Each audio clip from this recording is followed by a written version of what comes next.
Recording in progress.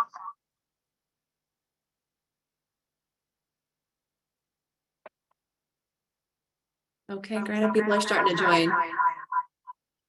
But we have Trying to some leave audio it. There we go. issue. There we go. Yep, okay. I left the computer one because I was on the wrong one, I think. I don't know. Are we there? Yep, we're good. Oh, okay. Okay. Hi, everyone. Thanks for being here today.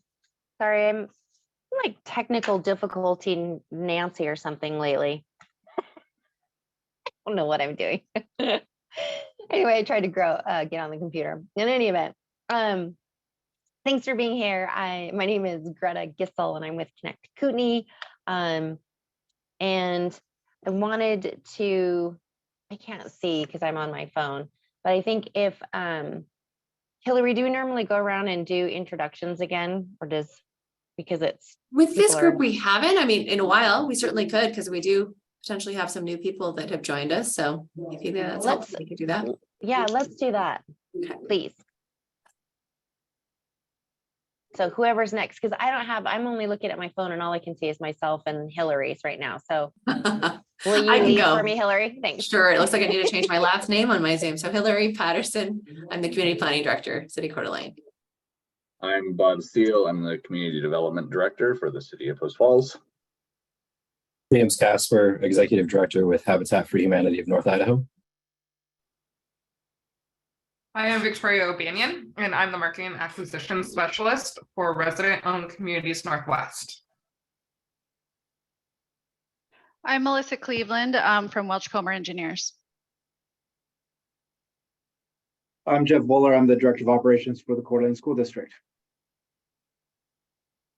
I'm Carrie Ward. I'm Executive Director of Home Share Kootenai County.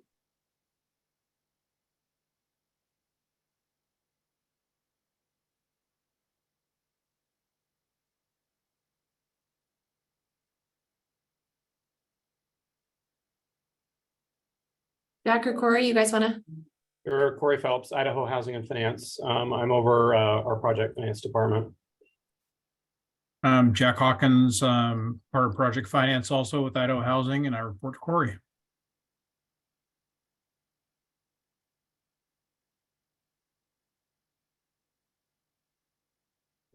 Okay, Greta, that's it. Okay. So just to give you an update, we have a press release for the combination of Connect Kootenai and RHGIP that will go out not this next week, but the following week. This next week, Connect Kootenai will be sending out a rebranding announcement just on our own, sort of, so that to give a soft entry into that we've already changed our name, and then we will show the rebranding or the combination the following week. So that's exciting.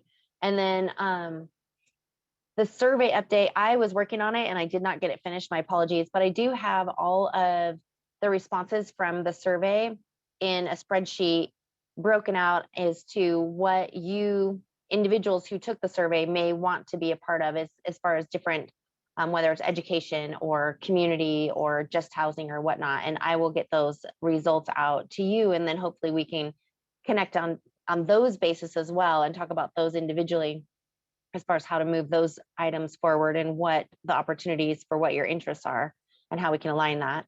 And then the other thing, that's it. So that's it for me for now, as far as the press release and the growth survey update. So, do you have anything to add, Hillary, that I'm missing right now? I was trying to manage who was in the attendees versus panelists. Did you already mention that emergency housing opportunity? Oh, just funding, just under announcements, that rental assistance? Oh, okay. No, I can do that. So I thought that would go for, I thought Corey or those guys would do it because it's through IHFA. So okay. The Idaho Emergency Rental Assistance Program resumed accepting applications April 24th. And so the program provides emergency short-term rent and or utility assistance to Idahoans who live outside of Ada County. So that's good. And then if anyone wants more information on that, it's just idahohousing.com/HPP as in Paul. So but that's exciting news. And then I have Paha and Kiki updates as well, because they will not be joining today, so. But we can go to Corey and Jack if you guys have something that you wanted to share aside from that. So not a lot. Greta, we're just working through the March applications for the Idaho Workforce Housing Fund. Our goal is to try and have some preliminary awards out hopefully by the first part of May. And we're now starting to work on trying to get the first round that we committed back in October, getting those deals to closing. So that's taking up most of resources right now as far as housing related. We did complete our qualified allocation plan for the low-income housing tax credit. So that has been approved both by IHFA's board as well as the governor. So that will be the document governing the competitive application round that sounds like a long ways away in August, but it's going to be here before we know it. The only other thing really, and I'll let Jack, if he'd like to expand a little bit, is the home art social services component. So I'll let him make a little plug about that. Yeah, thanks, Corey. So, yes, the state of Idaho received 19.4 million for through the Home ARP American Rescue Plan funds. Part of those funds can be used for social services. We put out an RFP a while back, and those were due last week. I think we received 23 applications for about $9 million in social services. So we're pretty excited about that all over the state. So we're just starting the application review process at this point in time, and probably looking at 30 to 45 days before we make those announcements. So. Great. So does that mean that you still have money available, or is the date for those applications done or ended? So right now it's ended, and then we'll make a determination if we use up all the funds. If we don't use up all the funds, then we'll go back out for another application round. But what we do want to use them all up. It's a single sourced funding mechanism. So it won't be an annual allocation. It's just a single. Okay. And there's more information on your website, right? That we can go find. Yes, there is. Yeah. Okay. Thanks, Maybe sir. I can ask Corey just to clarify. Do you feel like all of the funds from the Workforce Housing Fund are going to be depleted as of the March applications? I'm going to be cautiously optimistic and say yes. I mean, we had more requests than we had resources for. The unknown is, are we going to get them all closed? It's still a struggle on a lot of these. With rates having gone up so dramatically, it's still putting a lot of pressure, and we'll see. But I think it'll at least be committed. I'll just give the plug for flexibility if you have another round after that. So noted. I'll second that plug. All right, thank you. So for Maggie, for Paha, she said that for the U of I report, surveys have gone out and responses are coming in. Steve and his team are digging into employment data for the county, and she's still using July as a target month for completion. And then for Paha's potential partnerships with the private market, she's met with 5 local groups in the last several weeks to discuss in more detail how the DR program management works. And she says she thinks a couple of these groups are genuinely interested in carving out a percentage of their home development proposals for 80 to 130% AMI income buyers. They're concerned there still won't be jurisdictional support to approve their developments. So that's from Maggie. And then did Jared pop on? He is not on, no. Okay, I didn't think so, but so as far as I know that he's still been in contact with Kiki regarding the fundraising part of that, and I know that he has been working on it, so we'll see where that goes. And then from there to you, Miss Carrie Ward.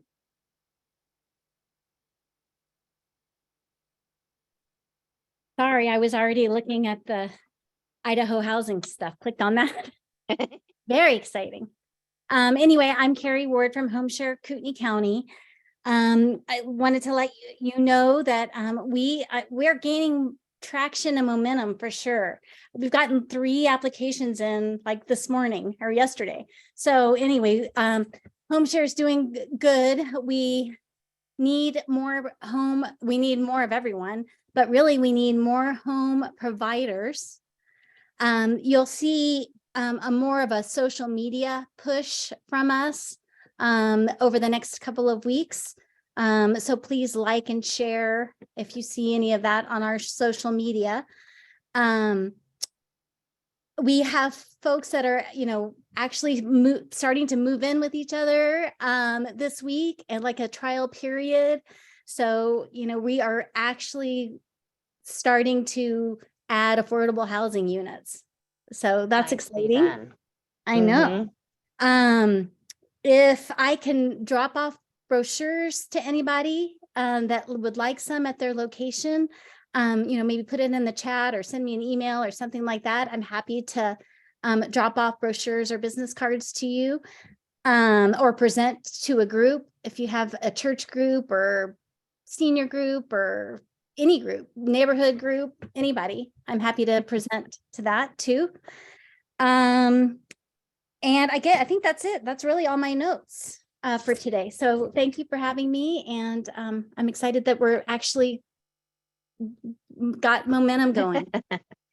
Nicely Thanks. done. Good. Congrats. That's big. All right, Victoria.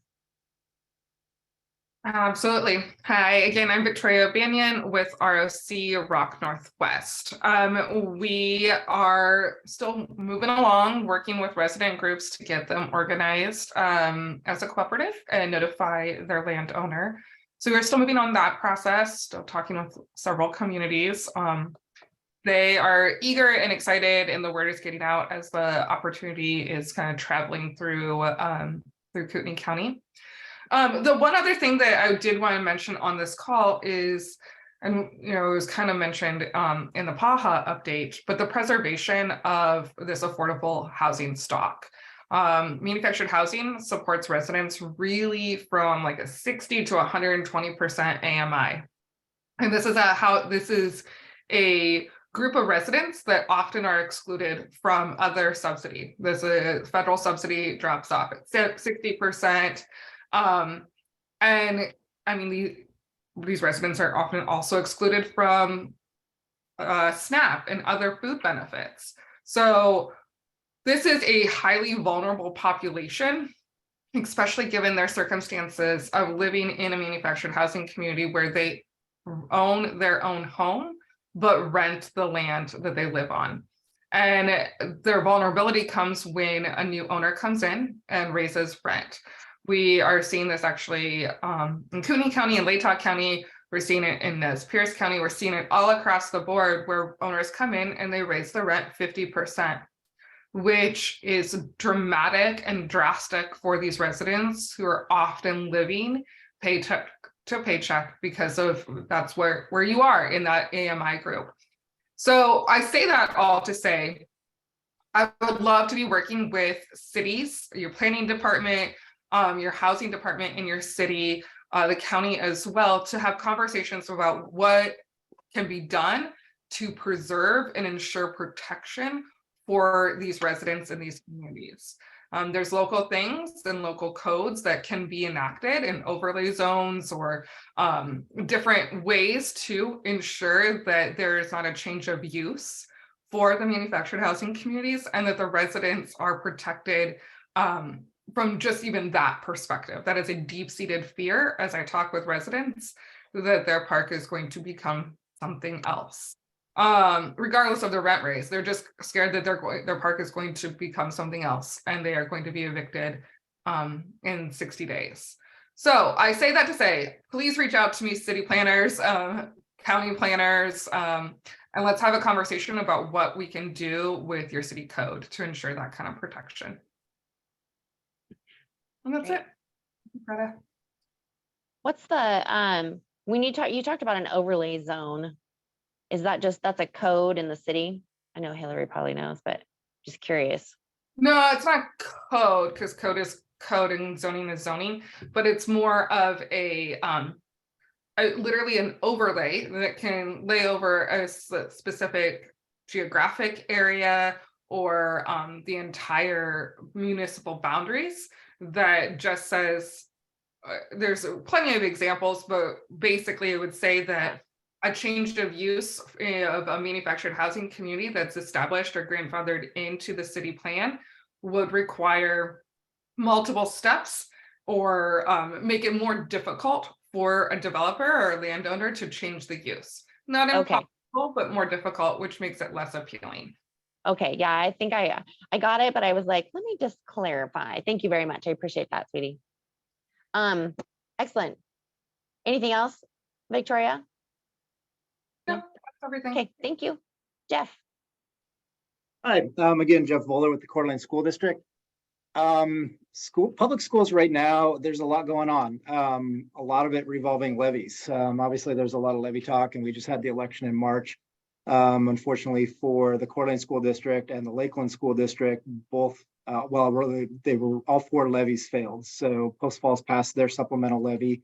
And so as far as the Coeur d'Alene School District is concerned, they will be rerunning the levy in May. Lakeland will be running both of their levies as well in May as well. So, and then I also see I'm on for some of the legislative session updates. And I think a lot of this is really intertwined. And so, as we talk about levies, a lot of what we're talking about is taxes. Taxes relate to affordability of homes. And unfortunately, there's a lot of misinformation out there right now, regarding levy rates and things. And so I wanted to take the opportunity maybe just to make a few points on that. When you look at levy rates and you compare the school levy rates across the state, I want to point out of all of the top 20 school districts in the state, Post Falls, Lakeland, and Coeur d'Alene have the lowest 4 levy percentage rates in the state. And so, I think that's significant when you look at how we, tax here locally. Legislatively, there's a lot of talk about the governor's funding that he put into education. And, the legislative session there were some wins, there were some losses for public education as well in there. I think also relate to this conversation. First, there was some money that came for teacher salary raises and such. And so a lot of people are saying, well, shouldn't the school districts levy less now because the governor put a big windfall of money into that?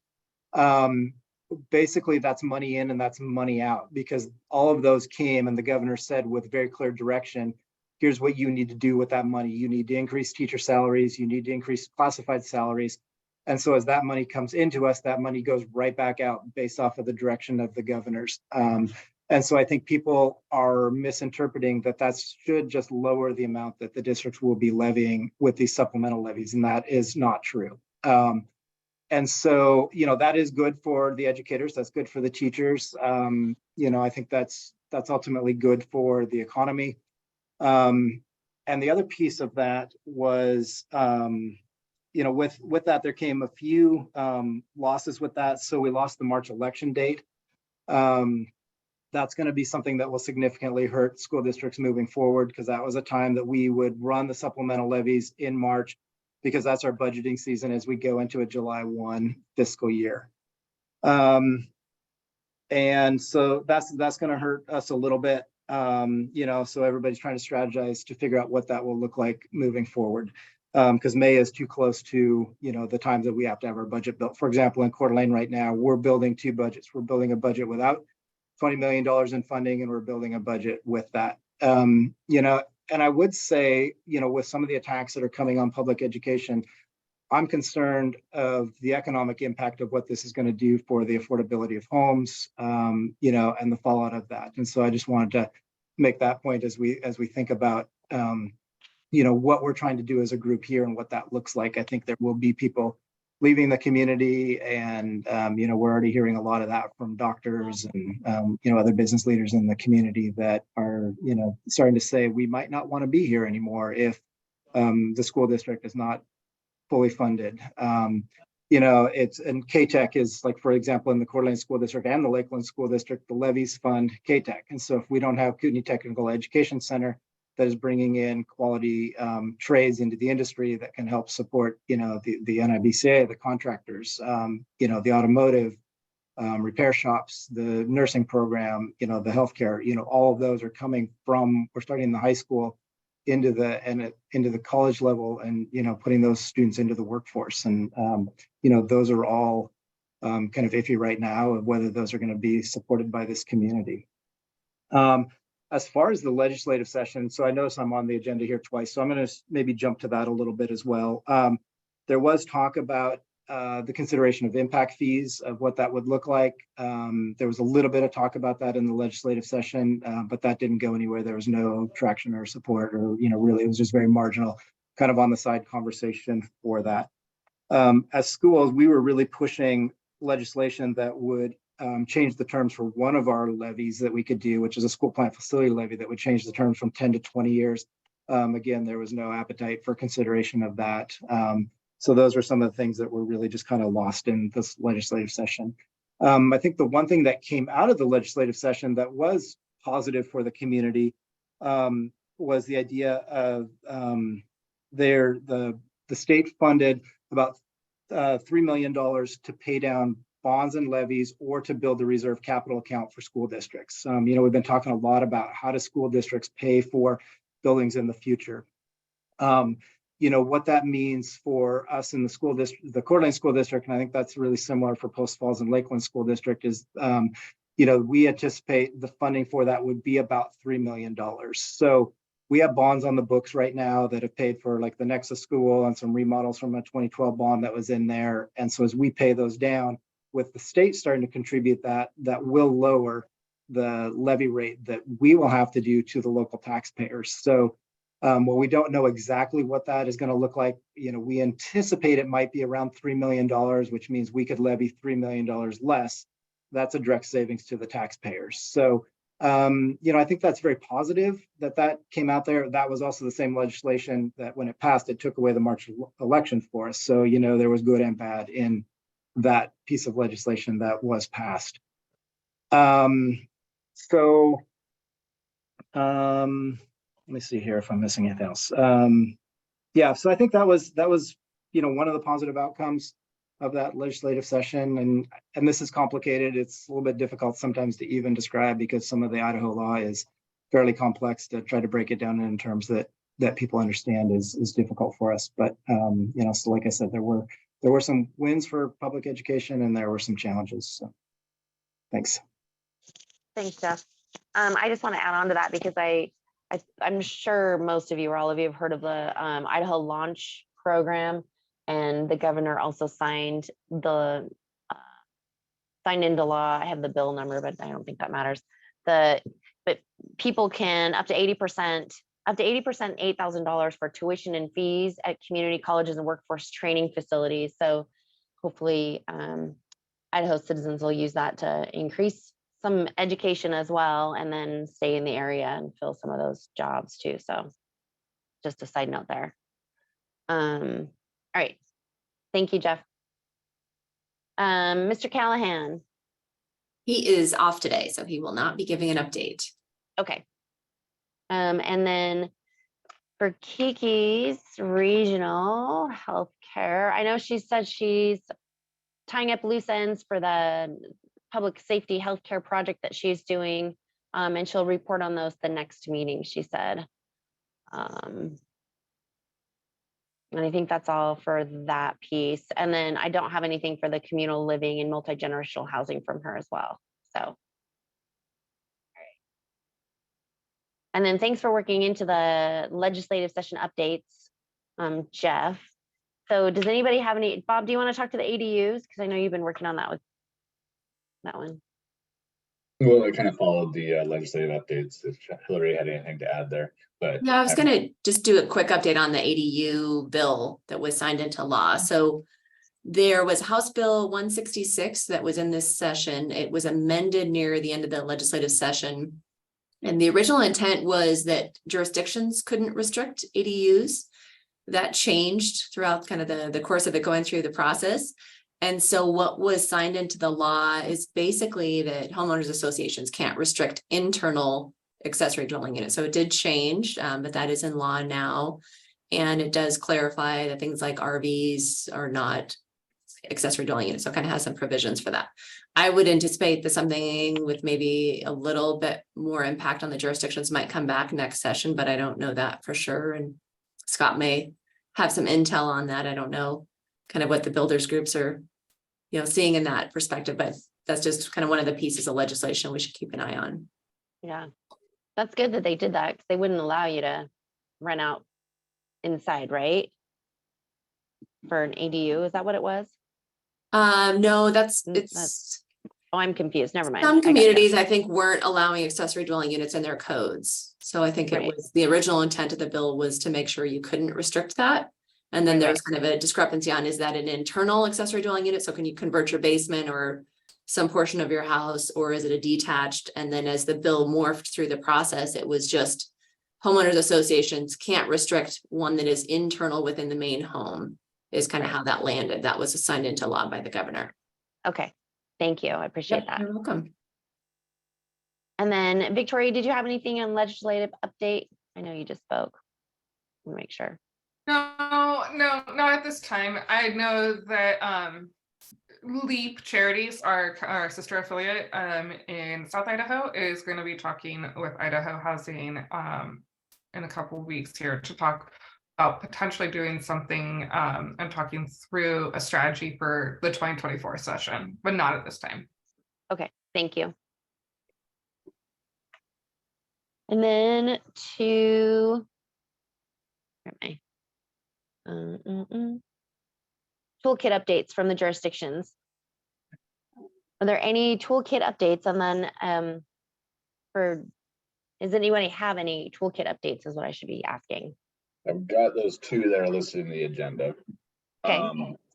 So for the ADU stuff, I mean, just as a quick comment back on the state stuff, that is something that I think could directly affect some of the local HOAs in Post Falls in particular. I know that there are certain existing HOAs that restrict or prohibit ADUs. I'm not sure how it will directly affect them, but I know at least going forward, that's something that it was actually a piece of code that I was following, because that is something that we wanted to be able to hopefully restrict going forward, because we can, encourage ADUs all we want at a city level, but if the HOAs are restricting it, then we're not going to get very far with actually getting some built. When it comes to the ADUs out of the toolkit, one of the things that we're trying to do is get a plan, basically find a way to have a few set plans that are basically ready to pull off a shelf. That would be for the detached structures. It's complicated when you get to where you're trying to deal with attached ADUs on a kind of a pull off the shelf type of plan.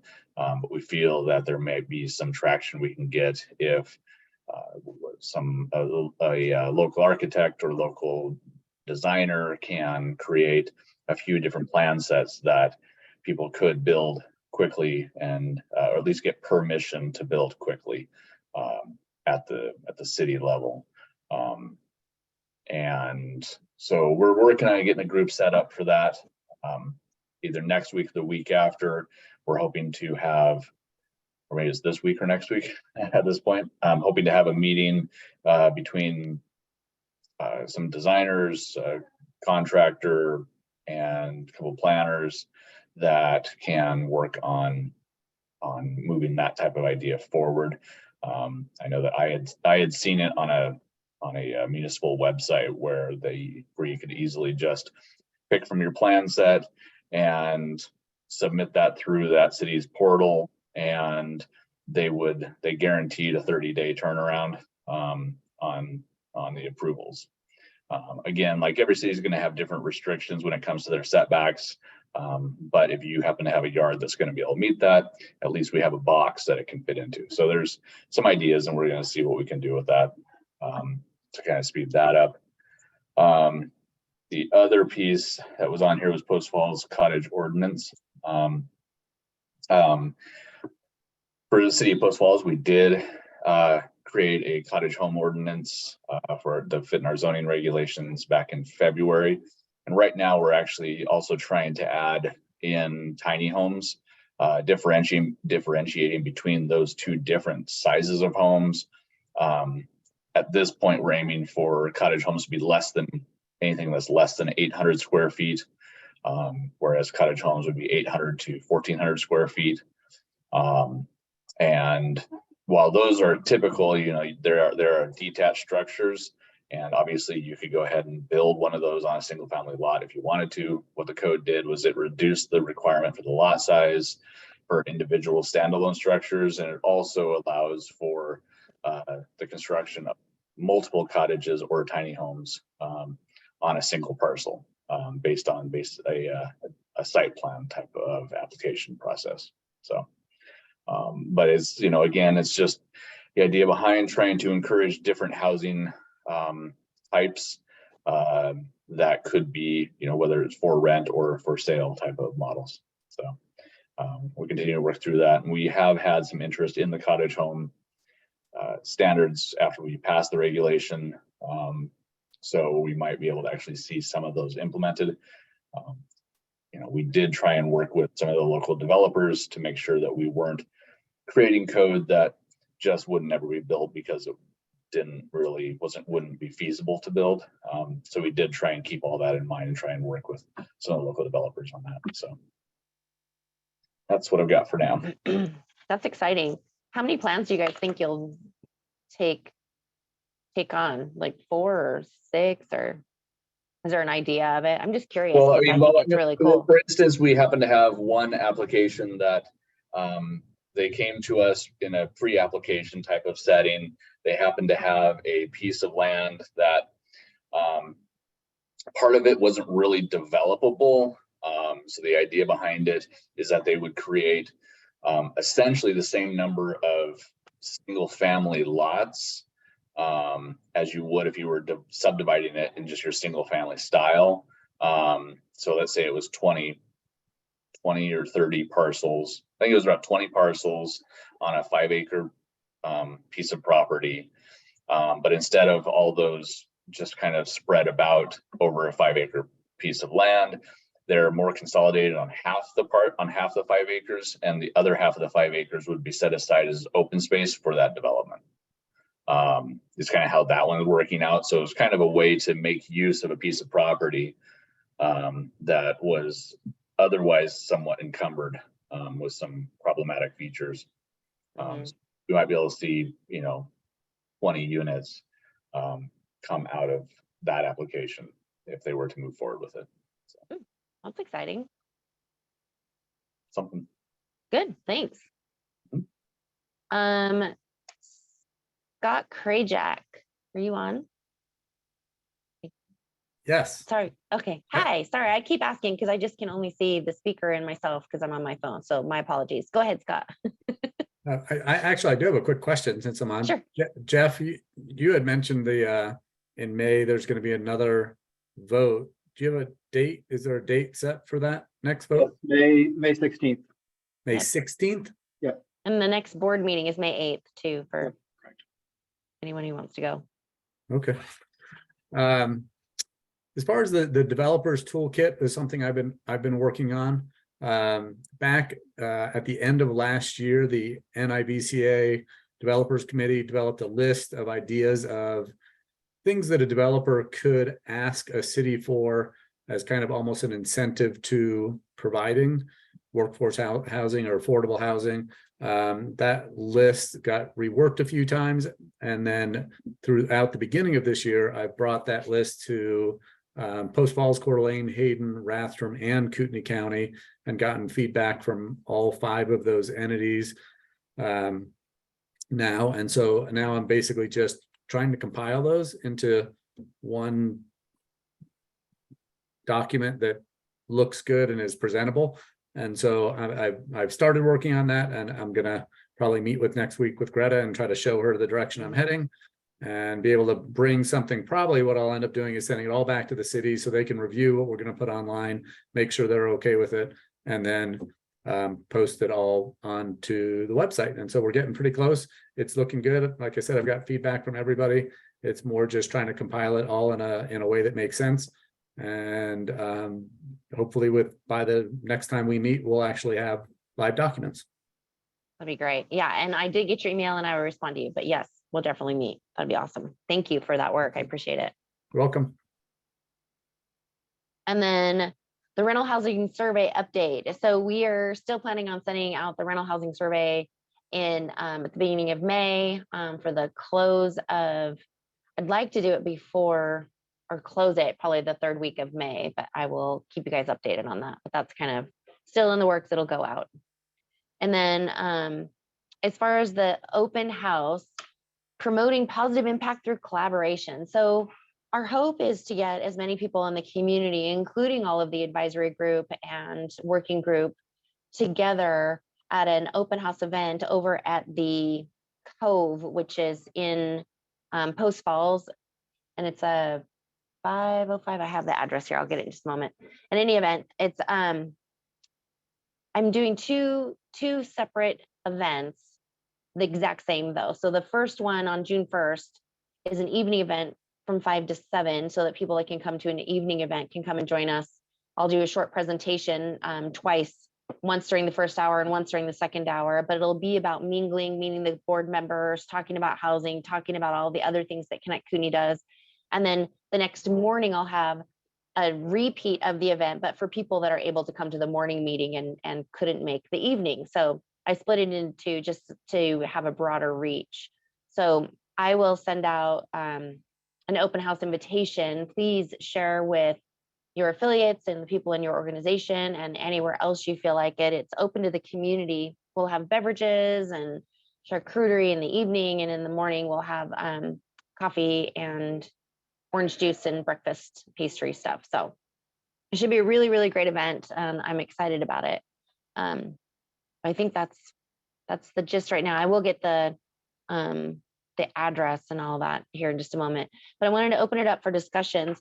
Part of the feedback that I got from the survey that you guys did was that people wanted more opportunity to chime in, have a voice, ask questions and things like that. So I want to make sure that we have enough time for that. And I also want to honor your time. So if you guys want to go ahead and talk about or ask questions, anybody in the advisory group or vice versa, or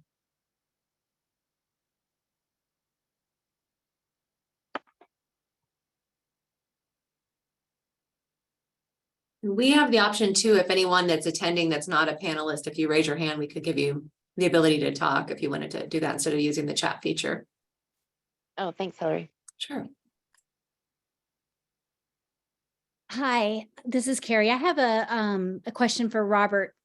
When you were talking about the ADUs, just because I'm in the process of going through that here in the city of Coeur d'Alene, will they be available for your catalog of ADUs? Are they going to be available for all municipalities, or is it just for Post Falls? So because it's the toolkit coming out of this, the goal is to create ones that would be For everyone? in whatever city allows for it. I mean, I think that probably what we can come up with is, I mean, what I've seen in another area was, essentially you've got a, whatever, a 500 or 600 square foot or, ADU or something along those Right. lines. That is literally, it's ultimately a box. And can you fit that box in the backyard or side yard of each jurisdiction? And those jurisdictions are going to have their own regulations, whether it's, 5-foot setback or 10-foot setback, off their rear property lines or side property lines. So as long as there is a jurisdiction, allows for detached accessory dwelling units, this is something that may be able to be used Anywhere. That's kind of the goal, is so that any jurisdiction that allowed for ADUs detached would be able to take these plans and use them. So, and I would love to be able to see it you know, in Coeur d'Alene and Hayden and Rathdrum and Post Falls. You know, but we still have to see how we're gonna get there, but that's kind of the goal with this. Yeah. Right. Are you And working? Yeah, Greta and I are both building ADUs right now, I think.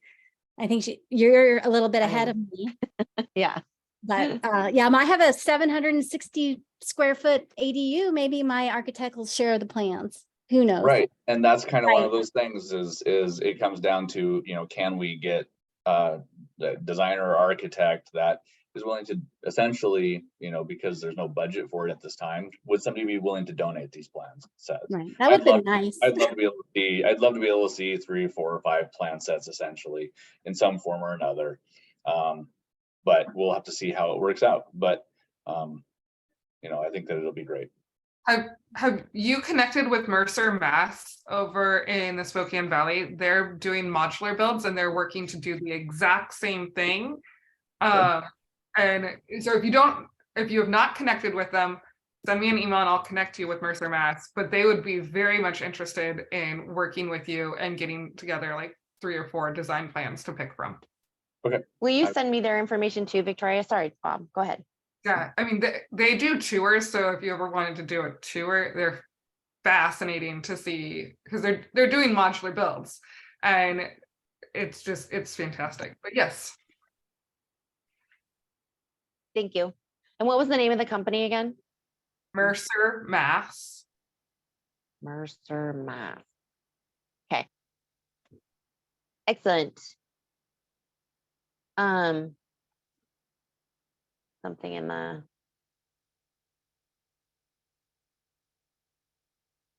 Oh, thanks for the bill, Hillary. Hillary put the bill for the ADUs in the Oh, yeah. chat. You're welcome. And Thank we you. do have a question came in from Jeff Tyler. So I guess maybe more of a comment. I like what Robert is doing in Post Falls with small houses and lots. Mhm. So thank you, Jeff, for weighing in. Oh, so real quick, so the event that I was talking about on June 1st and June 2nd is at 510 South Clearwater Loop in Post Falls. So it's a brand new co-working space called The Cove. So if you haven't been there, it's really cool on the inside. It's just being built out at this moment, but should be finished on the inside when we get there. But again, it's 510 South Clearwater Loop, and that's June 1st from 5 to 7 and June 2nd from 7 to 9. And if 7 to 9 a.m. on June 2nd.